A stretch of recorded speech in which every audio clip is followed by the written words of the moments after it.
Tere, mina olen Kristi ja 21. jaanuar 2026 toimub tööohutuse ja töötervishoiu trehv Tallinnas. Ja nagu ikka, kõik need aastad, mis trehv on toimunud, me räägime ainult praktilistest ja vajalikest teemadest. Ja seepärast on mul siin Siim Ansberg, kes tuleb rääkima ergonoomikast. Siim, jaga meie armsa kuulajaga, millest sina tuled rääkima tööohutuse ja töötervishoiu trehvile? Äh, tere kõigepealt kõigile, kes mind viitsivad see 30 sekundit ära kuulata.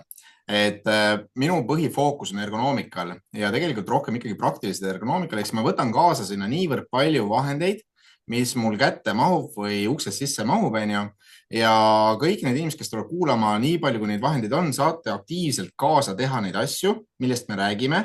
Saate vahepeal vahetada, saate proovida, ehk siis me läheneme asjale nii praktiliselt kui võimalik. Loomulikult anname natuke teooriat juurde selleks, et saaksite aru, miks seda üldse vaja on või mis see idee või mis see kontseptsioon on, ja räägime nii positiivsetest kui ka võib-olla mõnikord kaasnevatest ehk siis pisut negatiivsetest asjadest, ehk siis hoiame jalad maa peal, samal ajal üritame tekitada võib-olla siis uut teadmust või siis uut praktilist oskust. Just. Ja taaskord ei ole olemas inimest, kellel ei oleks vajalik luua sellist mõnusat ergonoomilist töökohta, kus siis tööpäeva nautida.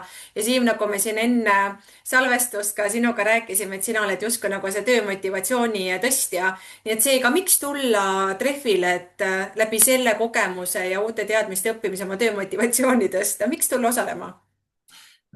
Kui meil on olemas töö või töövahendid või mis iganes tööülesanded, mis tegelikult pakuvad meile rõõmu, me ärkame üles, et noh, tänapäeval me ei räägi enam, et me läheme tööle, me tegelikult alustame juba mõtetega tööl olemist, mõnikord kodus on ju, kes iganes kus.